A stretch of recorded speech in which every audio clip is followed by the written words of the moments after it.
پیغام مومنوں یہ خمینی نے دیا ہے، یہ درس گاہ دین ہے جو فرش عزا ہے، یہ محرم و سفر ہے دین کی حیات، یہ مجلس حسین نہیں دی کی بقا ہے۔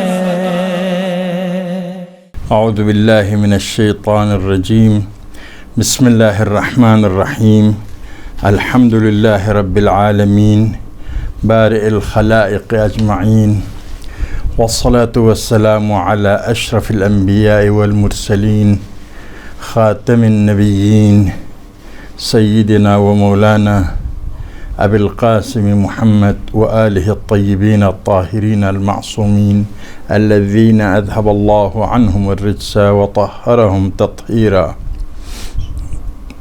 واللعن الدائم على اعدائهم من یوم عداوتهم الى یوم الدین۔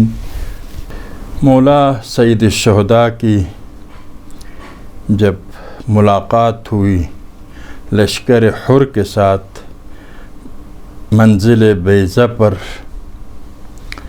مکے سے عراق کی طرف تشریف لاتے ہوئے آپ نے ایک خطبہ دیا، اپنے اصحاب اور حر کے لشکر دونوں اس خطبہ کے سامع تھے۔ آپ نے یوں خطبہ دیا، ایھا الناس ان رسول اللہ صلی اللہ علیہ وآلہ قال من رأى سلطانا جائرا مستحلا لحرام اللہ۔ آپ نے فرمایا جس نے ایک سلطان کو دیکھا، ایک بادشاہ کو دیکھا جو ظالم ہو، مستحلا لحرام اللہ، خدا کے حرام کو حلال سمجھنے والا ہو، وناکثا لعہد اللہ، عہد الہی کے خدا کے ساتھ جو عہد و پیمان کیا ہے اس کو توڑنے والا ہو، عہد کی خلاف ورزی کرنے والا ہو، مخالفا لسنت رسول اللہ، پیغمبر کی سنت اور راہ و روش پیغمبر کا مخالف ہو، یعمل فی عبادہ بالاثم والعدوان، خدا کے بندوں کے درمیان اثم و عدوان کے ساتھ عمل کرتا ہو، گناہ کے ساتھ حکومت کرتا ہے، ظلم کے ساتھ حکومت کرتا ہے، فلم یغیر علیہ بقول ولا فعل، اگر دیکھنے والا ایسے حکمران کے خلاف آواز بلند نہیں کرتا ہے، ایسے حکمران کے خلاف اقدام نہیں کرتا ہے، زبانی اور عملی دونوں اقدام نہیں کرتا ہے، کان حقا علی اللہ ان یدخلہ مدخلہ، خدا ایسے خاموش مسلمان کو اسی ظالم حکمران کے ساتھ محشور فرمائے گا، کیونکہ ظالم حکمران کے ظلم اور گمراہی میں عوام برابر مؤثر ہے، عوام کی خاموشی باعث بنتا ہے یہ ظالم زیادہ سے زیادہ ظلم کرے۔ وَإِنَّ هَؤُلَاء، اس کے بعد فرماتے یہ جو اقتدار پر ہے بنو امیہ، قد لزموا طاعت الشیطان، انہوں نے شیطان کی اطاعت کو اپنے لیے لازم قرار دیا، کبھی کبھار نہیں اطاعت کرتے بلکہ ہمیشہ یہ شیطان کی اطاعت کرتے ہیں۔ وَتَرَكُوا طَاعَةَ الرَّحْمَنِ، خدا کی اطاعت کو انہوں نے ترک کیا ہے۔ وَأَظْهَرُ الْفَسَادِ، ملک کے اندر عالم اسلام میں فساد، فتنہ، برائیوں کو ظاہر کیا، یعنی علی الاعلان برائیاں عالم اسلام میں انجام دیتے ہیں، چھپا کر نہیں، علی الاعلان برائیاں عالم اسلام میں انجام دیتے ہیں۔ وَأَبْطَلُ الْحُدُودِ، حدود الہی، احکام الہی کو انہوں نے معطل چھوڑ دیا ہے، اس کو نافذ نہیں کرتے ہیں۔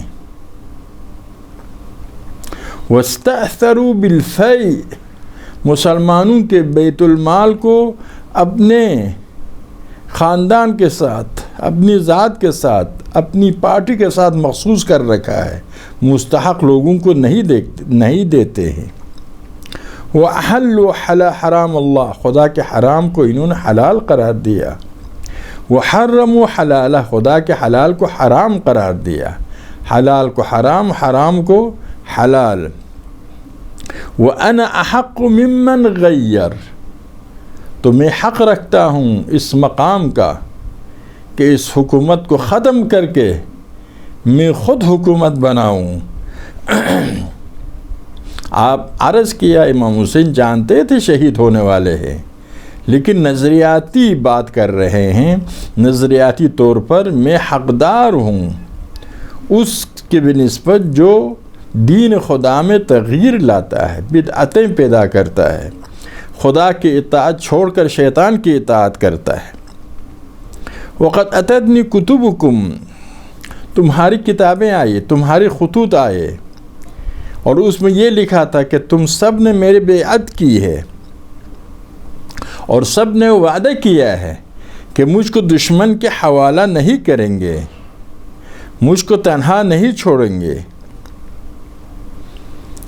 فَإِنْ أَتْمَمْتُمْ، اگر تم اپنی بیعت پر ثابت قدم رہو، اپنے وعدے پر عمل کرو، تُصِيبُوا رُشْدَكُمْ، تو تم راہ ہدایت پر گامزن ہو جاؤ گے۔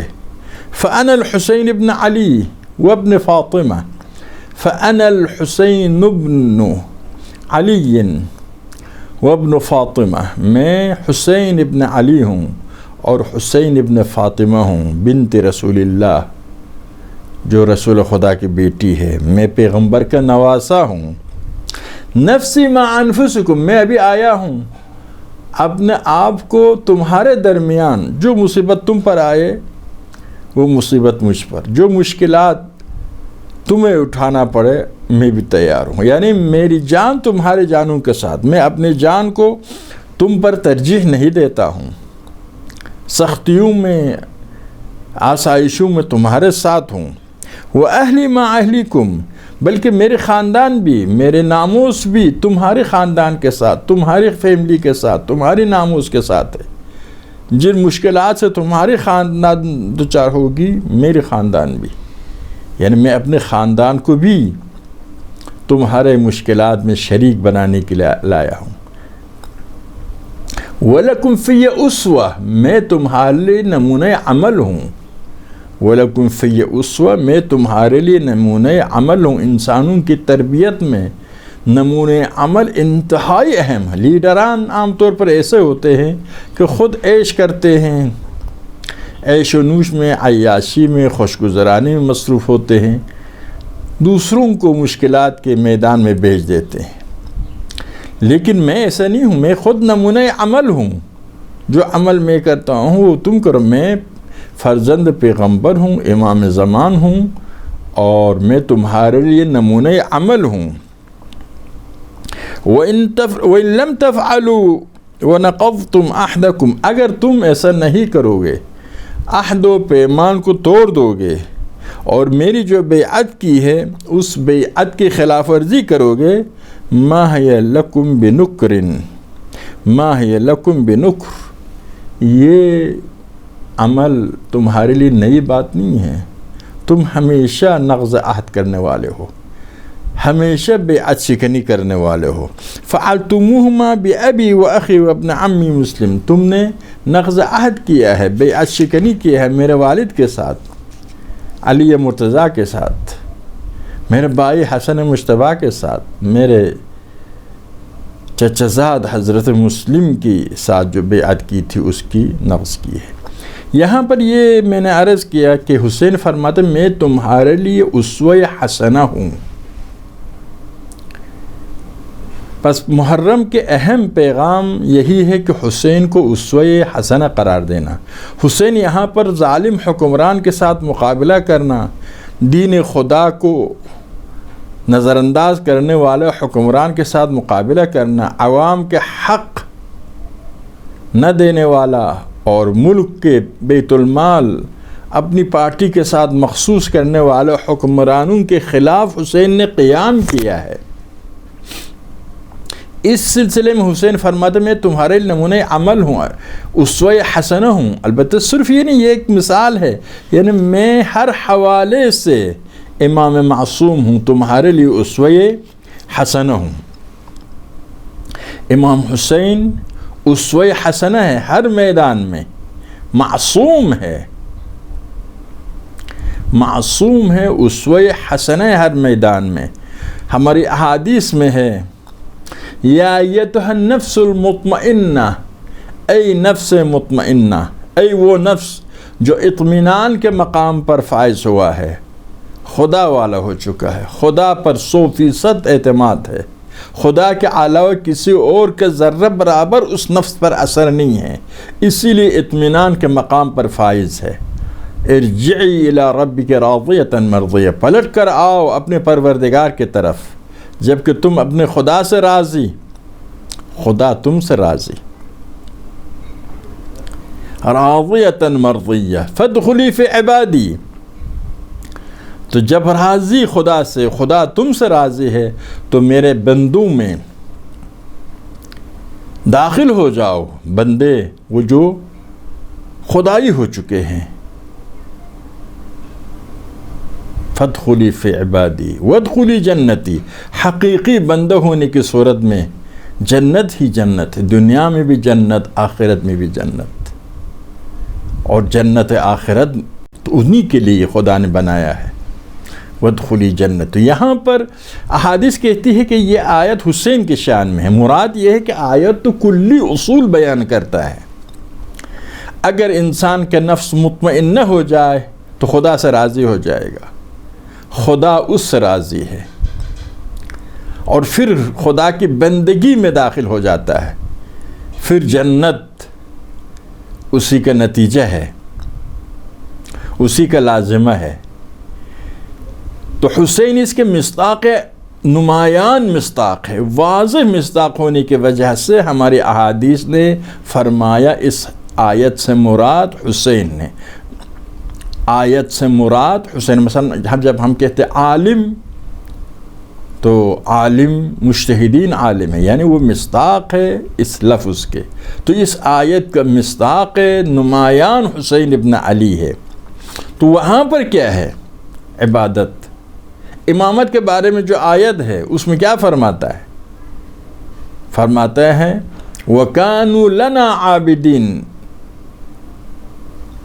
وَجَعَلْنَاهُمْ أَئِمَّةً يَهْدُونَ بِأَمْرِنَا وَأَوْحَيْنَا إِلَيْهِمْ فِعْلَ الْخَيْرَاتِ وَإِقَامَ الصَّلَاةِ وَإِيتَاءَ الزَّكَاةِ وَكَانُوا لَنَا عَابِدِينَ، یہ بندگان ہمارے عابد بندے تھے، اسی لیے ہم نے ان کو امامت کے مقام پر نافذ کیا، فائز کیا۔ تو حسین اسوہ ہے عبادت کے میدان میں، جب عبادت عابد ہے تو مجاہد بھی ہے، چونکہ جہاد کی بنیاد عبادت، یعنی انسان کی شخصیت کے راز عبودیت ہے، بندگی خدا ہے، اس راز کی وجہ سے انسان مجاہد بنتا ہے۔ اسی لیے مشہور ہے امام زمانے کے اصحاب کے بارے میں، یہ رات کے شعر ہے، حدیث ہے، رات کے شعر ہے، رات کے زاہد ہے، دن کے شعر ہے، رہبان اللیل اسد النہار، اور واحد عمل جس کے لیے خیر العمل کا ہے وہ نماز ہے، کیونکہ بنیاد کو بناتا ہے۔ انسان بندے خدا کب بنتا ہے؟ عبادت کے ذریعے بندے خدا بنتا ہے۔ تو اس حوالے سے حسین کی عظمت کے راز آپ کی عبادت ہے، عبودیت ہے، خدا کے ساتھ آپ کا جو اندرونی رابطہ ہے، اس رابطے کی وجہ سے پوری زندگی خدائی زندگی گزارتا ہے، جہاد کرتا ہے۔ یزید کو نہیں مان سکتے، جو خدا کو مانتا ہے وہ یزید کو نہیں مان سکتا ہے۔ جو خدا کو مانتا ہے خدا کی حکم کی خلاف ورزی کو نہیں مان سکتا ہے. جو خدا کو مانتا ہے احکام خدا کے مذاق اڑانے کو نہیں مان سکتا ہے. جو خدا کو مانتا ہے خدا کے بندوں پر ظلم کو نہیں مان سکتا ہے. اسی لیے آپ دیکھتے ہیں کہ یہی عبادت وہ راستہ ہے جس کے ذریعے انسان عبودیت بندگی تک پہنچتا ہے. اصل ہدف بندگی ہے. بندگی تک پہنچنے کا راستہ عبادت ہے. شیطان نے عبادت کی 6000 سال اور اس کے باوجود بندگی تک نہیں پہنچا بلکہ کافر بن گیا. کیوں؟ اس لیے کہ عبادت خالص نہیں تھی. قرآن کہتا ہے وَكَانَ مِنَ الْكَافِرِينَ. شیطان نے اگرچہ ابھی خدا کے حکم کو ٹھکرایا اور خدا کا بندہ حضرت آدم کے سامنے جھکنے کے لیے تیار نہیں ہوا. توحید یہ نہیں ہے کہ صرف خدا کے سامنے جھکنا، خدا کی اطاعت کرنا. خدا اگر کہ حضرت آدم کے لیے سجدہ کرو وہ کرنا پڑے گا. خدا اگر کہے پیغمبر آل پیغمبر کو وسیلہ بناؤ وہ کرنا پڑے گا. اگر ابھی کچھ مسلمان کسی کو وسیلہ بنانے کو شرک سمجھتے، شرک معیار یہ نہیں ہے. شرک معیار خدا کی اطاعت ہے. اگر خدا نے کہا ہے فلان کو وسیلہ بناؤ، پیغمبر کو وسیلہ بناؤ، علی کو وسیلہ بناؤ، امام حسین کو وسیلہ بناؤ، پنجتن پاک کو وسیلہ بناؤ، اس کے باوجود مخالفت کرے، یہ خود شرک ہے. تو عبادت اگر خالص ہو انسان کو عبودیت تک پہنچاتا ہے. شیطان کی عبادت خالص نہیں تھی، اسی لیے فرمایا وَكَانَ مِنَ الْكَافِرِينَ. یہ پہلے سے کافر تھا. پہلے کافر کفر، اندرونی کفر تھا اور شرک خفی تھا. ابھی شرک جلی ہو گیا ہے، کفر علنی ہو گیا ہے. جو کافر بنتا ہے اس کے اندر کچھ گڑبڑ ہے. آپ جانتے ہیں اس آیت کی تفسیر میں کانا کا معنی عربی زبان میں تھا وَكَانَ مِنَ الْكَافِرِينَ. یہ پہلے سے کافر تھا.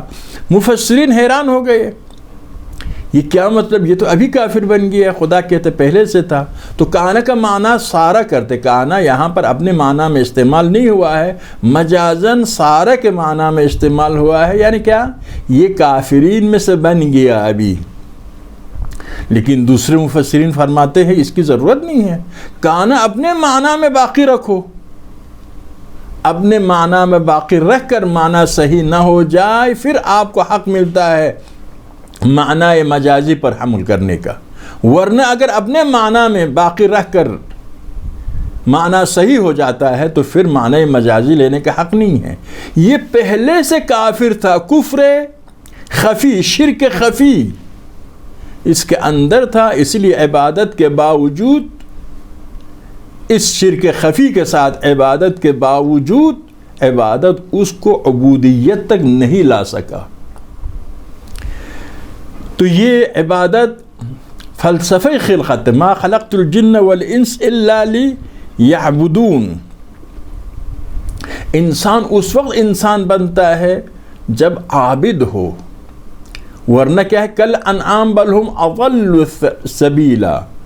قرآن فرماتا وَلَقَدْ ذَرَعْنَا لِجَهَنَّمَ كَثِيرًا مِنَ الْجِنِّ وَالْإِنسِ لَهُمْ قُلُوبٌ لَا يَفْقَهُونَ بِهَا وَلَهُمْ آذَانٌ لَا يَسْمَعُونَ بِهَا وَلَهُمْ أَعْيُنٌ لَا يُبْصِرُونَ بِهَا أُولَئِكَ كَالْأَنْعَامِ بَلْ هُمْ أَضَلُّ سَبِيلًا. کچھ جو جہنمی ہے، جو خدا کی بندگی نہیں کرتے ہیں، خدا کی عبادت نہیں کرتے ہیں، وہ جانور جیسے ہیں، بلکہ جانور سے بھی پستر ہے. جانور اپنے مقصد خلقت میں استعمال ہو رہا ہے، یہ انسان مقصد خلقت کے برخلاف استعمال ہو رہا ہے، جانور سے بھی پستر ہے.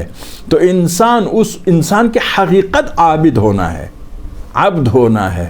اگر عبد نہیں ہے انسان بھی نہیں ہے، جانور سے بھی پستر ہے.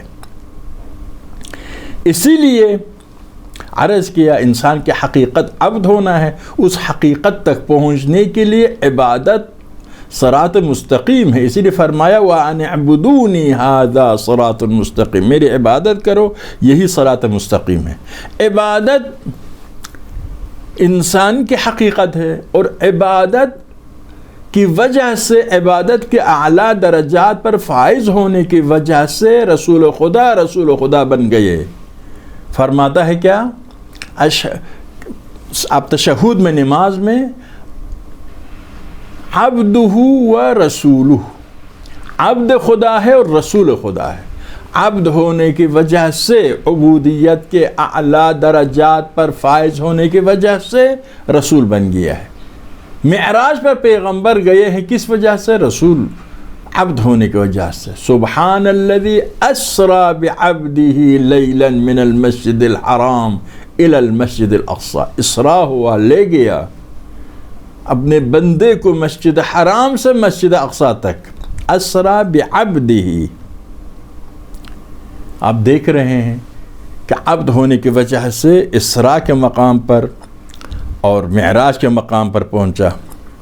خلافت خدا بننے کی وجہ بھی عبد ہونے کی وجہ سے ہے۔ پیغمبر خلیفت اللہ ہے، امام خلیفت اللہ ہے، عبد ہونے کی وجہ سے۔ امامت کی وجہ بھی عبد ہے، راز امامت عبودیت ہے۔ علی کی عظمت کے راز کیا ہے؟ بزرگان بحث کرتے ہیں، کہتے ہیں علی کی عظمت کے راز یہی ہے کہ وہ عبد خدا ہے۔ اسی لیے شاعر کہتا ہے کہ علی کی مختلف صفات ہے۔ لَقَدْ جُمِعَتْ فِي صِفَاتِكَ الْأَضْدَادُ، علی آپ کے صفات میں متضاد صفات موجود ہے۔ هو البکاء فی المحراب لیلا، رات کے وقت عام طور پر حکمران خوشگزرانی کرتے ہیں، عیاشی کرتے ہیں، غنا کی محفلیں، شراب کی محفلیں، گانے کی محفلیں، رقص کی محفلیں، وہاں پر علی مسلسل روتے جا رہے ہیں۔ هو الضحاک اذا اشتد الضراب، جب میدان جنگ ہوتی ہے تو وہاں پر علی ہنستے ہیں جہاں پر بڑے بڑے بہادر رو پڑتے۔ خلق یخجل منہ نسیم، ایسا اخلاق کا مالک ہے کہ نسیم سحرگاہی، وہ ہوا جو بڑی لذت بخش ہوا ہوتی ہے، وہ شرمندہ ہو جاتا ہے علی کے خلق کے سامنے۔ وَبَأْسٌ يَذُوبُ مِنْهُ الْجَمَادُ، لیکن ایسی طاقت ہے علی کے پاس، اس طاقت کے سامنے فولاد بھی پانی ہو جاتا ہے۔ یہ متضاد صفات کس وجہ سے؟ عبد خدا ہونے کی وجہ سے۔ خدا کی مرضی عمر ابن عبدود کے قتل میں ہے تو اس کو قتل کرتا ہے، خدا کی مرضی اگر پیچھے ہٹنے میں، تھوکنے کی صورت میں، وہاں پر پیچھے ہٹتے ہیں۔ عبادت راز ہے بندگی کا، عبادت راز ہے امامت کا، عبادت راز ہے نبوت کا، عبادت راز ہے خلافت اللہ کا۔ عبادت اخلاص کے اہم وجہ وہی عبادت، خلوص کے اہم وجہ عبادت ہے۔ عبادت عشق خدا کی وجہ ہے، اگر عبادت کریں گے تو عشق خدا میں قدم بقدم آگے بڑھیں گے۔ عبادت گزار ہو تو آپ کبھی نہیں تھکیں گے، کبھی مایوس نہیں ہوں گے۔ اگر بندہ عبد خدا ہو جائے، احساس کرے میں اسی ذات سے وابستہ ہوں، میرا تمام وجود اسی ذات سے وابستہ ہے، اس کے علاوہ کسی اور کی طرف محتاج نہیں ہوں۔ عبادت خاص ہے، عام ہے۔ خاص کیا ہے؟ ہم اپنی نمازیں وغیرہ خدا کے لیے ہی انجام دے دیں، وہاں پر بھی درجات ہے۔ تاجروں کی عبادت ہے، غلاموں کی عبادت ہے، آزاد لوگوں کی عبادت ہے۔ آزاد لوگوں کی عبادت میں بھی درجات ہے، تو اعلیٰ درجے کی عبادت اور عبادت عام بھی ہے کہ پوری زندگی عبادت بن جائے۔ قل ان صلاتی و نسکی و محیائی و مماتی للہ رب العالمین، میری زندگی کہہ دو، میری زندگی، میری نماز، میری عبادتیں، میری موت، میری حیات، سب کے سب اللہ کے لیے۔ رجال لا تلہیم تجارت ولا بیع عن ذکر اللہ، خدا کے بندے ایسے ہیں کہ اگر کسی کام میں مصروف، حکومت کر رہے ہیں، جنگ لڑ رہے ہیں، تجارت کر رہے ہیں، بے کر رہے ہیں، کسی بھی کام میں مصروف ہو، یاد خدا سے غافل نہیں، خدا ہی حاضر ہوتا ہے ہر چیز کے ساتھ. خدا نظر. علی فرماتے ہیں میں نے جب بھی کسی چیز پر نظر ڈالی، اس سے پہلے، اس کے ساتھ، اس کے بعد خدا نظر آیا. یہ عبادت کا نتیجہ عابد ایسا خدائی ہو جاتا ہے کہ خدا پر ہمیشہ اس کی نگاہ ہوتی ہے. تمام ہمارے مشکلات کی وجہ انانیت ہے، خود خواہی ہے. اپنے آپ کو خدا کی جگہ پر قرار دینے کی وجہ سے، اپنے آپ کو معیار قرار دینے کی وجہ سے، اپنے آپ کو مقصد و مقصود قرار دینے کی وجہ سے اتنی برائیاں معاشرے پیدا ہوتی ہے. قوم مشکلات سے دوچار ہے، لیڈران آپس میں لڑ پڑتے. کیوں؟ کیونکہ وہ سمجھتے میں اگر لیڈر بن گیا تو ٹھیک، ورنہ دشمن سے یہ بدتر. انانیت، خود خواہی، خود غرضی، خود پرستی، یہ سب سے بڑی مصیبت، سب سے بڑی رکاوٹ قوموں کی ترقی کے راہ میں، افراد کی ترقی کے راہ میں، اخلاص کے راہ میں، جہاد کے راہ میں، اتحاد کے راہ میں، طاقت کے راہ میں دشمن کے آلۂ کار بننے کی وجہ یہی ہے. اس کا حل کیا ہے؟ عبودیت میں ہے. خدا کا بندہ بنو، خدا کا بندہ بنو تو ان تمام مشکلات کا حل ہوگا. اندرونی مشکلات کا حل بھی، گھر کی مشکلات کا حل بھی، گھریلو مشکلات کا حل بھی، اجتماعی مشکلات کا حل بھی اسی میں ہے کہ خدا کا بندہ بنو. امام خمینی کہتے تھے کہ 1,24,000 پیغمبر سب کے سب ایک جگہ پر جمع ہو، ذرہ برابر جھگڑا نہیں ہوگا. ہم دشمن ہمارے سر پر ننگی تلوار کے ساتھ کھڑا ہے، اس کے باوجود آپس میں لڑ پڑتے ہیں. اس کی وجہ وہی انانیت ہے، خود خواہی ہے. ایک اہم وجہ وہی ہے، سب سے اہم وجہ وہی ہے. اسی لیے ہمارے اندر ایک فرعون ہے، چھوٹا سا فرعون کہتا ہے انا ربکم الاعلی.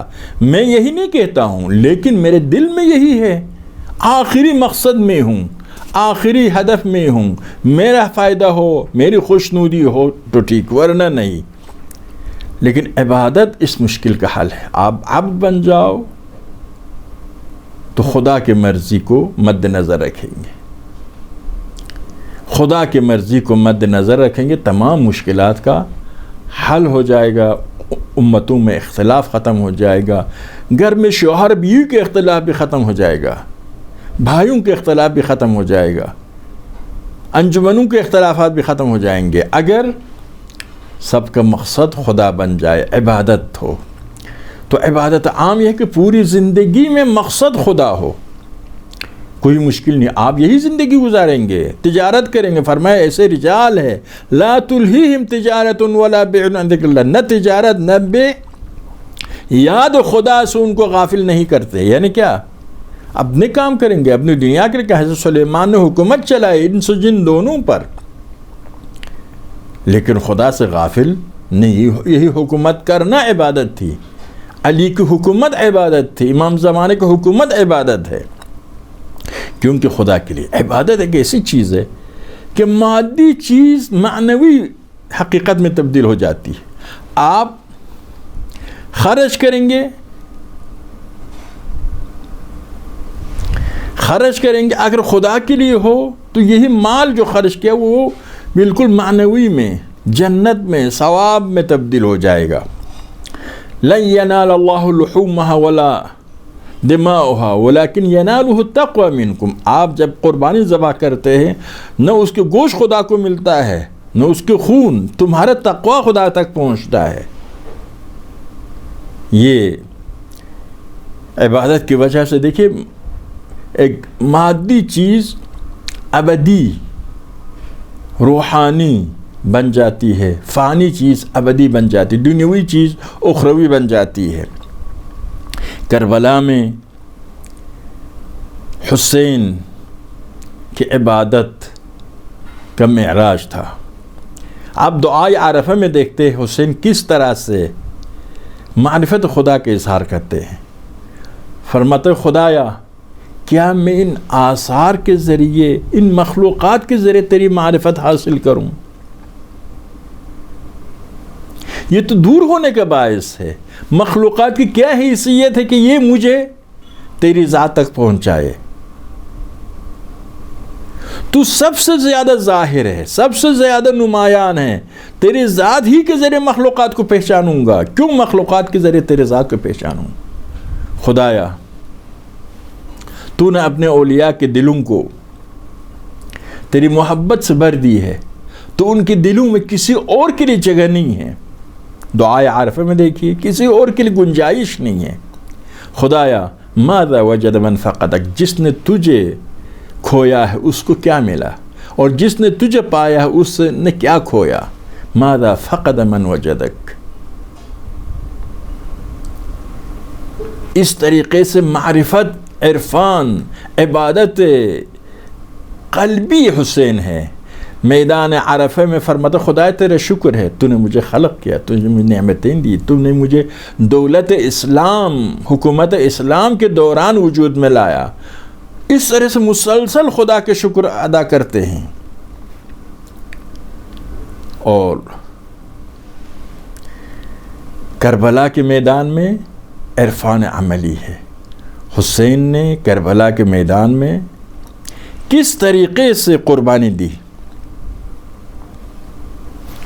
تو قلبی عبادت بھی، معاشرتی عبادت بھی، قلبی عبادت کا اظہار کیا میدان عرفہ میں، کربلا کے میدان میں. قلبی عبادت بھی اور اجتماعی، سیاسی، تبلیغی، انسان سازی عبادت حسین نے کربلا کے میدان میں انجام دیا. آپ کے دست مبارک پر جب 6 ماہہ شہید ہوا، آپ جانتے ہیں 6 ماہہ بچے بڑے پیارے ہوتے ہیں، اور خصوصاً حسین کا نور چشم کتنا پیارا ہوگا.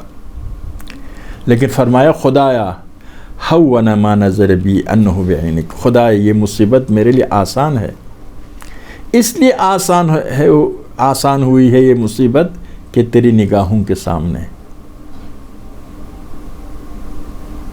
تیری نگاہوں کے سامنے ہے. جب آپ کربلا کے میدان میں گھوڑے سے زمین پر آئے، آپ جانتے کس طرح سے حسین زمین پر آئے، خدا جانتا ہے. تاریخ میں موجود ہے، مقتل کی کتابوں میں موجود ہے. لیکن وہاں کیا فرماتا ہے؟ رضوان بقضائک، خدایا تیرے فیصلہ پر میں راضی ہوں، راضی ہوں. راضی کا معنی کیا ہے؟ میں خوش ہوں. سینکڑوں زخم میرے جسم اطہر پر ہے، سارے عزیز شہید ہو گئے ہیں، سیدانیاں اسیر ہو جائیں گی، لیکن تیرے فیصلہ پر میں راضی ہوں. یہ ہے وہ معرفت حسین، عبادت قلبی حسین، عبادت علمی حسین، عبادت عملی حسین. رضا بقضائک تسلیما لامرک لا معبود سواک. جب تاسوعا کے عصر کے وقت لشکر اشقیاء آیا، آپ نے مہلت مانگی. کس کے لیے؟ عبادت کے لیے، قرآن کی تلاوت کے لیے، یاد خدا کے لیے، دعا کے لیے، نماز کے لیے. پھر ایک جملہ فرمایا انی احب الصلاۃ، خدا خود جانتا ہے کہ میں نماز سے محبت کرتا ہوں، نماز سے محبت کرتا ہوں، خدا خود جانتا ہے. حسین نے کبھی درخواست نہیں کی دشمن سے. تاریخ کہتی 2 موقع پر درخواست کی، ایک نماز، ایک شب عاشوراء کی مہلت، وہ بھی عبادت کے لیے، دوسرا ظہر عاشوراء نماز کے لیے. جب ابو ثمامہ سیداوی نے آپ کو فرمایا مولا نماز کے وقت ہے، آپ نے اس کو دعا دی، آپ نے اس کو دعا دی اس کے حق میں. فرمایا خدا تجھے ذاکرین میں سے قرار دے، غافلین میں سے قرار نہ دے. اور پھر فرمایا جاؤ دشمن سے مہلت مانگو کہ ہم نماز ظہر ادا کرنا چاہتے ہیں، نماز پڑھنا چاہتے ہیں. اس نے جا کر ان دشمن سے کہا، لیکن ظاہراً دشمن شقی نے نہیں مانا. اس لیے حسین نے نماز خوف کی شکل میں، قصر کی شکل میں نماز پڑھی، اور اس حالت میں نماز پڑھی اور سامنے صحابی اپنی جانوں کا نذرانہ پیش کر رہے تھے اور حسین کو دشمنوں کی تیروں سے بچا رہے تھے۔ یہ دو موقع ہے، یعنی عبادت کے لیے حسین دشمن سے مہلت مانگتے ہیں۔ عبادت احب الصلاۃ، دین محبوب ہے، نماز محبوب ہے۔ پیغمبر فرماتے قرۃ عینی الصلاۃ، نماز میری آنکھوں کی ٹھنڈک ہے۔ حسین اسی نبی کا نواسا ہے، بلکہ پیغمبر فرمایا حسین منی وانا من حسین، میں حسین مجھ سے ہے، میں حسین سے ہوں، یعنی میرا سب کچھ باقی ہے حسین کی وجہ سے۔ حسین کا سب کچھ میری وجہ سے، لیکن میرا سب کچھ حسین کی وجہ سے باقی ہے۔ اور آپ دیکھتے ہیں کہ جب گھوڑے سے زمین پر آئے، سجدے میں گئے، خدا کے درگاہ میں دعا کہ خدایا جب بھی تیرے درگاہ میں کوئی درخواست لے کر آیا، کوئی شکایت لے کر آیا، تو نے میری حاجت پوری کی ہے۔ میدان کربلا میں اہل بیت کو پتہ چلتا تھا کہ حسین ابھی زندہ ہے، جنگ کر رہے، کیسا؟ لا حول ولا قوت الا باللہ، بلند آواز میں حسین لا حول کے فرماتے تھے۔ صرف طاقت خدا کے پاس ہے، خدا کے علاوہ کسی کے پاس طاقت نہیں ہے، خدا کے علاوہ کسی اور کے پاس تبدیلی تغییر کی صلاحیت نہیں ہے۔ راوی کہتا ہے جتنا حسین کے عزیز و اقارب شہید ہوتے جا رہے تھے، حسین کے جسم اطہر کے چہرے انور کے نور میں اضافہ ہوتا جا رہا تھا۔ وہی عبادت خدا ہے، وہی قرب خدا کا احساس ہے۔ اسی لیے سید شباب اہل جنت کا معنی کیا ہے؟ یعنی جنت کے تمام جوانوں کا سردار ہے حسین۔ یعنی کیا؟ یعنی عبادت میں جنتیوں میں سب سے آگے ہے۔ البتہ اس سے مراد یہ نہیں پیغمبر اور علی سے بھی بالاتر ہے، عموم مراد ہے، یعنی جنت کے تمام جوانوں کا، کیونکہ ہمارے پاس دلیل ہے پیغمبر افضل ہے حسین سے، علی افضل سے حسین سے، لیکن سید شباب کا معنی کہ جنت کے تمام جوانوں کے سردار۔ جنت میں سب جوان ہو جاتے ہیں، کیوں سردار؟ اس کے راز کیا ہے؟ یہ کہ عبادت میں، عبودیت خدا میں سب سے آگے ہے، اسی لیے جنت میں سب کے سردار بن گئے ہیں۔ جنت اسی دنیا کی حقیقت ظاہر ہونے کا مقام ہے۔ اسی لیے حسین باطل کے ساتھ مقابلہ کرتے تھے، ظالم کے ساتھ مقابلہ کرتے تھے، مظلوم کی حمایت کرتے تھے، مستضعفین کی حمایت کرتے تھے، طاغوت کے ساتھ مقابلہ کرتے تھے۔ عبادت کا تقاضا تھا، عبودیت کا تقاضا تھا، اس لیے کہ کلمہ توحید کیا ہے؟ لا الہ الا اللہ، سارے معبودوں کو ٹھکرانا ہے، الا اللہ، خدا کو ماننا۔ سارے معبودوں کو ٹھکرایا تو یزید کو ٹھکرایا، آل یزید کو ٹھکرایا، فکر یزید کو ٹھکرایا، تو پھر خدا تک پہنچ سکتا ہے، ورنہ نہیں پہنچ سکتا ہے۔ مکہ کے مشرکین بھی خدا کو مانتے تھے، اللہ کو مانتے تھے، خالق کو مانتے تھے، قرآن میں صریحاً موجود ہے کہ یہ لوگ خدا کو مانتے تھے۔ لئن سألتم من خلق السماوات والارض لیقولن اللہ۔ پھر وہ کیوں مشرک تھے؟ اس لیے کہ خدا کے ساتھ بتوں کو مانتے تھے۔ اب خدا تک نہیں پہنچ سکتے ہیں جب تک ظاہری باطنی بتوں کو نہیں ٹھکرائیں گے، نفس امارہ کے بتوں کو نہیں ٹھکرائیں گے۔ ٹھیک ہے، مشرکین مکہ شرک جلی میں مبتلا تھے، لیکن ابھی مسلمان عام طور پر شرک خفی میں مبتلا ہے۔ خدا کے مقابل میں امریکہ کو ترجیح دیتا ہے، یورپ کو ترجیح دیتا ہے، بادشاہت کو ترجیح دیتا ہے، پیسے کو ترجیح دیتا ہے، اقتدار کو ترجیح دیتا ہے۔ ایک شرک خفی ہے۔ تو حسین نے کربلا کے قیام کی وجہ کیا تھا؟ وہی تھا، خدا کے علاوہ کسی اور کی بندگی کو قبول نہیں کرتے تھے۔ اسی لیے کربلا کے قیام میں بزرگان کا پیارا جملہ ہے، قیام کربلا عاقلانہ قیام تھا، دلیل کے لحاظ سے دیکھا جائے عقل و منطق و شریعت اس قیام کے حق میں ہے، دلائل مکمل ہے، لیکن اتنی عظیم قربانی دینے کے لیے عشق کی ضرورت، عبودیت کے عروج اور معراج کے ذریعے، اسی لیے کہتے ہیں کہ عاقلانہ اقدام ہے اور عاشقانہ اقدام ہے۔ 72 لے کر 30,000 لشکر کے ساتھ مقابلہ کرے اور تمام حالات کو جانتے ہوئے یہ مقابلہ کرے، آپ نے پہلے سے خبر دی ہے، تو عاقلانہ اقدام ہے، اس لیے کہ دلائل مکمل ہے، اس قیام کا اثر قیامت تک ہے، نہ صرف اس زمانے کے یزید کو رسوا کیا، رہتی تاریخ میں جتنے یزید آئیں گے سب کو رسوا کیا۔ کل ارض کربلا کل یوم عاشورہ بنایا حسین نے۔ تو یہ اسی بندگی کا تقاضا ہے۔ اگر آپ خدا کی حاکمیت کو مانتے ہیں، غیر خدا کے حاکمیت کے ساتھ مقابلہ کرنا، اگر خدا کے احکام کو مانتے ہیں، غیر خدا کے احکام اور قوانین کو نہیں ماننا ہے۔ حسین اس لیے قرآن مجسم تھے، قرآن پر عمل کرنے میں بے مثال تھے۔ قرآن حسین کا مادح، حسین قرآن کا مادح۔ قرآن میں کتنی آیات ہیں حسین کی شان میں، لیکن حسین نے بالائے نیزہ قرآن کی تلاوت کی، میدان کربلا میں قرآن کی تلاوت کی، اور حسین اخلاق کے مجسم تھے۔ میں اسوہ حسینی پیش کر رہا ہوں۔ حسین اسوہ ہے بندگی خدا میں، بندگی خدا تمام خوبیوں کے سرچشمہ ہے، ان خوبیوں میں سے ایک اخلاق ہے۔ حسین اخلاق کے مجسم تھے، اسوہ تھے اخلاق کے۔ دیکھیے دشمن آتا ہے،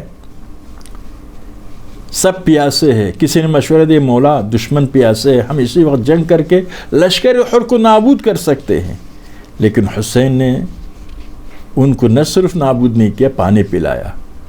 آخری آنے والا آدمی کہ گھوڑے یا اونٹ کو بھی حسین نے پانی پلایا۔ یہ مجسم اخلاق، یہ انسانیت کے محافظ ہے، دین کے محافظ ہے، اخلاق کے محافظ ہے، حقیقت کے محافظ ہے۔ اسی لیے ہم عاشورہ کو زندہ رکھتے ہیں تاکہ حسینیت زندہ رہے۔ نہیں، ہم زندہ نہیں رکھتے ہیں، عاشورہ ہمیں زندہ رکھتا ہے، حسینیت ہمیں زندہ رکھتی ہے، لیکن ہم بحیثیت محب حسین، شیعہ حسین اس دن کو مناتے ہیں تاکہ اس دن کے بہانے سے سیرت حسین، اقوال حسین، کردار حسین، مقاصد حسین، مظلومیت حسین دنیا والوں کے سامنے کر سکے، تاکہ پیغام حسین سے سب آگاہ ہو جائے۔ پیغام حسین سے آگاہ کرنے کا ہدف انسانوں کو انسان بنانا ہے، یزیدیت کو شکست دینا ہے، اور انسانوں کو استقبال حسین زمانہ مہدی فاطمہ کے لیے تیار کرنا ہے۔ اسی لیے شب عاشور حسین نے چراغ گل کر دیے اور اپنا چراغ روشن کیا، تاکہ چراغ حسینی کے ذریعے قیامت تک حسین کے چاہنے والے راہ راست پر چلتے رہے۔ ظاہری چراغ ہونا نہ ہونا فرق نہیں کرتا ہے۔ شب عاشور حسین نے اہل بیت کو اصحاب کو جمع فرمایا۔ جمع فرمانے کے بعد آپ نے فرمایا، خطبہ دیا، حمد و ثناء الہی، شہادتین زبان پر جاری کیا، اور فرمایا میرے اہل بیت سے بہتر اہل بیت کسی کو نہیں ملا، میرے اصحاب سے بہتر اصحاب کسی کو نہیں ملا۔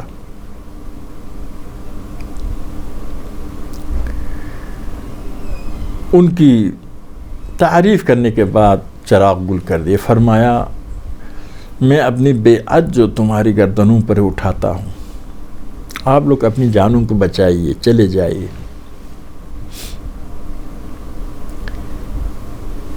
ان لوگوں کو میری ضرورت ہے، مجھ کو شہید کریں گے پھر آپ کو شہید کرنے کی ضرورت محسوس نہیں کریں گے، چلے جائیے اپنی جانوں کو بچائیے۔ بعض روایت میں یہاں تک فرمایا کہ رات کی تاریکی سے استفادہ کر کے میرے اہل بیت کے جوانوں میں سے، بچوں میں سے ایک ایک ہاتھ تھام کر اپنے ساتھ لے جائیے، تاکہ جانے والا کے لیے بہانہ بھی ہو، میں آیا ہوں اہل بیت کو نجات دینے کے لیے نکلا تھا۔ لیکن کوئی نہیں نکلتا ہے، کوئی نہیں نکلتا ہے، سب باوفا اصحاب، باوفا اہل بیت۔ علمدار عباس اٹھتے ہیں، مولا آپ کے بعد زندہ رہنے کے لیے ہم چلے جائیں، یہ ناممکن ہے مولا۔ علمدار نے بنی ہاشم کی طرف سے اپنا پیغام دیا، مولا ہمیں اجازت دے اپنی جانوں کو آپ کے اوپر فدا کرے۔ زہیر ابن قین اٹھتا ہے، کہتا ہے یہ ابن رسول اللہ، یہ تو ایک جان ہے، 1000 جان ہوتی تب بھی آپ کے راہ میں سب کو شہید کر دیتے، سب کو فدا کر دیتے۔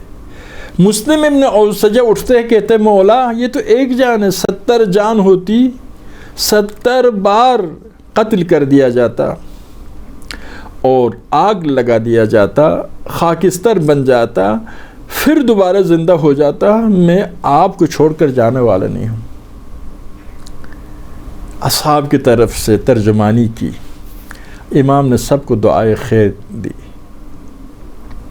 پھر فرمایا سب کل ہم شہید ہو جائیں گے، سیدانیہ اسیر ہو جائیں گے، اپنی اپنی ناموس اگر نزدیک عرب کے قبائل بنی اسد وغیرہ ہے ان کے پاس رکھ سکتے ہیں تو اپنی ناموس کو وہاں تک پہنچا دے تاکہ اسیری کے مصیبت میں مبتلا نہ ہو۔ روایت میں ہے کہ علی ابن مظاہر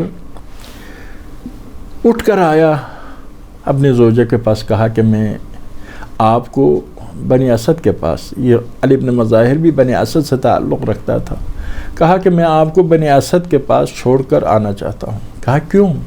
کہا کہ کل ہم سب شہید ہو جائیں گے، اس لیے آپ کو نجات دینا چاہتا ہوں۔ تو اس مومنہ نے پوچھا دختران پیغمبر کا کیا بنے گا، دختران علی کا کیا بنے گا؟ تو اس نے کہا یہ تو اسیر ہو جائیں گے۔ فرمایا علی تم نے انصاف نہیں کیا، اپنی زوجہ کی عزت کا تمہیں احساس ہے، دختران پیغمبر کے احساس نہیں ہے تمہیں، اپنے زوجہ کی عزت بچانا چاہتے ہو۔ نہیں گئی، باوفا مومنت تھی، آل محمد کے چاہنے والے مومنت تھی۔ اسی شب عاشور میں عجیب حالت ہے، دعا، نماز، ذکر خدا، گریہ و زاری۔ نافع ابن ہلال کہتا ہے کہ میں نے دیکھا حسین تک تنہا خیموں کے اطراف میں جا رہے، میں ڈر گیا کہیں امام کو کوئی نقصان نہ پہنچائے، امام کے دنبال میں بھی گیا، پیچھے پیچھے گیا تو امام نے احساس کیا، فرمایا نافع دیکھو ابھی رات کی تاریکی ہے، کوئی نہیں ہے، اپنی جان بچاؤ، نکل جاؤ یہاں سے۔ میں امام کے پائے مبارک پر گر پڑا، عرض کیا مولا مجھے اس سعادت سے محروم نہ کرے، شہادت کے موقع سے محروم نہ کرے۔ پھر امام نے فرمایا میں آیا تھا تاکہ دیکھوں کہ خیموں کے اطراف میں دشمن داخل ہونے کے لیے راستہ ہے یا نہیں ہے، اس لیے میں آیا تھا۔ پھر امام واپس آ گئے، نافع امام کے پیچھے پیچھے شہزادی زینب کے خیمے میں امام داخل ہو گئے۔ شہزادی نے پوچھا بھیا حسین آپ نے اصحاب سے امتحان لیا ہے، کہیں ایسا نہ ہو کل آپ کو چھوڑ کر یہ چلے جائے۔ حسین نے فرمایا میں نے بار بار امتحان لیا ہے، یہ اس طرح سے شہادت کے مشتاق ہے جس طرح سے دودھ پیتا بچہ شیر مادر کا مشتاق ہے۔ یہ جملہ سنا، لیکن نافع واپس آیا، انصار کے سردار حبیب ابن مظاہر کے خیمے میں عرض کیا، حبیب دختر پیغمبر حضرت زینب کو خوف ہے، ہمارے وفاداری پر یقین نہیں ہے، پریشان ہے۔ حضرت حبیب نے سارے اصحاب حسین کو بلایا، ننگی تلواریں لے کر گئے خیمہ گاہ زینب کے باہر۔ السلام علیکی ابنت رسول اللہ، دختر پیغمبر ہمارا سلام ہو آپ پر، رات کی تاریکی ہے، حسین کے حکم کے منتظر ہے، اگر حسین اجازت دے ہم دشمنوں پر اسی وقت حملہ کرنے کے لیے تیار ہے۔ انہوں نے اصرار کیا، شہزادی نے ان کے لیے دعائے خیر دی۔ نہ معلوم یہ اصحاب شام غریبان کے وقت کہاں تھے، ظہر یازدہم کہاں تھے۔ اب جب صبح ہو گئی، جب صبح عاشور ہو گئی، صبح عاشور ہمیشہ حسین کا کوئی اور مؤذن ہوتا تھا، آج علی اکبر کو اذان دینے کا حکم دیا۔ نہ معلوم اس کے راز کیا ہے، شاید اذان علی اکبر قیامت تک گونجتی رہتی، شاید اذان علی اکبر سیدانیوں کے دلوں کے سکون کے لیے تھی۔ بہرحال اذان کے بعد دو لشکروں کے درمیان جنگ کا دور شروع ہوا۔ اب حسین دن بھر کبھی اصحاب کے سرانے پہنچتے ہیں، پیاسے ہیں، گرمی ہے، لیکن اس کے باوجود کبھی اصحاب کے سرانے پہنچتے ہیں، حر کے سرانے پہنچتے ہیں، حبیب کے سرانے پہنچتے ہیں، مسلم ابن اوسجہ کے سرانے پہنچتے ہیں، غلام حبشی جون کے سرانے پہنچتے ہیں، ہر ایک کو دلاسا دیتے ہیں، ہر ایک کے سر اٹھاتے ہیں۔ ایک دفعہ علمدار کے سر اطہر کو اٹھایا، ایک دفعہ علی اکبر کے سر اطہر کو اٹھایا، ایک دفعہ قاسم کو سینے پر لگا کر حسین خیمہ گاہ کی طرف قاسم کو لایا، ایک دفعہ علی اصغر حسین کے سینے پر ذبح ہو گئے۔ دن بھر حسین میدان کربلا میں کبھی اشقیاء کو نصیحت کرنے کے لیے، کبھی شہیدوں کی لاش لانے کے لیے، کبھی شہیدوں کی آواز پر لبے کہنے کے لیے، نہ معلوم حسین کی کیا حالت تھی، لیکن آخر میں حسین تنہا ہو گئے۔ آپ کو پتہ ہے نا، شہزادی زینب نے شب عاشور حسین نے اشارتاً فرمایا تھا کل شہید ہونے والے ہیں۔ یہ خبر سن کر شہزادی غش کر گئی تھی۔ آج حسین دو دفعہ جاتے ہیں میدان میں، جنگ کرتے ہیں، اب واپس آتے ہیں، آخری جنگ کے لیے جا رہے ہیں۔ یا زینب و یا ام کلثوم وَيَا سَكَيْنَا عَلَيْكُنَّ مِنِّ السَّلَامِ، میرے آخری سلام ہو آپ پر۔ کس طرح سے شہزادی زینب نے برداشت کیا خدا جانتا ہے۔ روایت میں ہے شہزادیاں حسین کے پائے مبارک پر گر جاتی، مسلسل روتی، مولا اب نہ جائیے، کچھ رکیے، کچھ مزید آپ کی زیارت کرنا چاہتی ہے۔ یہ الوداع کا منظر ایسا منظر تھا، ایک خواب نقل کرتے ہیں، ایک عالم نے عالم خواب میں دیکھا علامہ مجلسی کے درس ہے، ذاکر آیا ہے درس سے پہلا مصائب پڑھنے کے لیے۔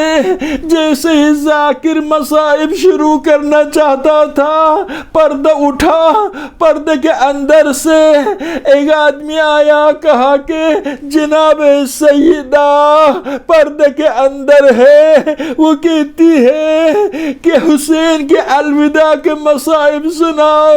ذاکر نے سنانا شروع کیا، دوبارہ پردہ اٹھا، اس نے کہا شہزادی کی ان حالات میں شہزادیوں کی مصیبت کے حوالے سے فرمایا اب جناب سیدہ غش کر گئی ہے، بس کرو نہ معلوم کیسا رقت آمیز مناظر پیش آیا۔ حسین نے شہزادیوں کو خاموش کیا، ان کو نصیحتیں کی، آئندہ اپنی ذمہ داری کس طرح سے نبھانا ہے اس کے بارے میں بتایا۔ شہزادی زینب کے سینے پر ہاتھ رکھا اور دعا دی۔ دعا کا اثر تھا، خدا جانتا ہے کہ شہزادی نے فرمایا بھائی حسین آپ جائیے، میں آپ کی نصیحتوں پر، آپ کی وصیتوں پر عمل کروں گی۔ حسین آگے ہی بڑھ گئے تھے، آواز آئی مہلن مہلن ابن المرتضی، علی کے نور چشم کچھ رک گئے، دیکھا زینب آئیے، فرمایا امی نے فرمایا تھا جب حسین پھٹا ہوا پیراہن باندھ کر پہن لے سمجھ لینا حسین پھر واپس نہیں آئیں گے۔ وصیت کی تھی، اماں نے اپنی طرف سے مجھے کہا تھا حسین کے گلے کا بوسہ لینا، حسین کے گلے کے بوسہ لینا۔ بعض روایات کہتی ہے حسین نے فرمایا میرے والد علی نے وصیت کی تھی آپ کے کاندھے پر جہاں پر دشمن کی رسیاں ہوں گی وہاں کا بوسہ لو۔ حسین آگے بڑھ گئے تھے، ذوالجناح یکایک رک گیا۔ آپ نے دیکھا شہزادی سکینہ ہے، فرمایا بیٹی کیا چاہتی ہو؟ فرمایا آپ اتر آئیے۔ حسین اتر آ گئے، فرمایا بابا اس میدان میں جانے والا کوئی واپس نہیں آیا ہے، آپ بھی واپس نہیں آئیں گے، اگر آپ کو جانا ہے تو ہمیں نانا کے روضہ پہنچا دیجئے، پھر آپ میدان کی طرف جائیے۔ میرے خیال میں شہزادی سکینہ کسی نہ کسی بہانے سے حسین سے بات کرنا چاہتی ہے، حسین کو روکنا چاہتی ہے جتنا ممکن ہو۔ اب حسین نے فرمایا لا تحرقی بقلبک حسرتا ما دام من الروح فی جثمانی، سکینہ اپنے آنسوں کے ذریعے میرے دل کو کباب نہ کرنا جب تک میں زندہ ہوں۔ سیطول بعدی یا سکینہ فاعلمی منک البکا، سکینہ میرے بعد آپ کو رونے کے لیے کافی وقت مل جائے گا، رونے کے لیے کافی وقت مل جائے گا مولا۔ سکینہ تو آپ کے جسم سے جب لپٹ گئی ظہر عاشورا، ظہر یازدہم، دشمنوں نے تازیانے سے سکینہ کو آپ کے لاش سے جدا کیا۔ اب حسین میدان گئے، خدا جانتا ہے حسین کس طرح سے شہید ہو گئے۔ روایت کہتی ہے حسین جب گھوڑے سے زمین پر آئے، نہ زمین پر تھے نہ گھوڑے پر تھے، اس طرح سے آپ کے جسم اظہر میں تیر پیوست تھی کہ حسین تیر پیوست تھی کہ حسین زمین پر نہیں آ سکے۔ خدا جانتا ہے حسین کی کیا حالت تھی۔ اب حسین کی شہادت کے بعد ذوالجناح خبر لاتا ہے، ذوالجناح کے آواز سن کر سیدانیہ خیموں سے باہر نکلی، دیکھا ذوالجناح خون میں آغشت ہے، ذوالجناح کے اطراف میں سیدانیاں جمع ہو گئی۔ ایک نے پوچھا ذوالجناح میرے بھائی کو کہاں چھوڑ کر آئے ہو؟ جاؤ میرے بھائی کو لے کر آنا۔ سکینہ نے فرمایا ذوالجناح میرے والد پیاسے گئے تھے، سیراب ہو کر شہید ہو گئے یا پیاسے شہید ہو گئے۔ الا لعنت اللہ القوم الظالمین وسيعلم الذين ظلموا أي منقلب ينقلبون اللهم صل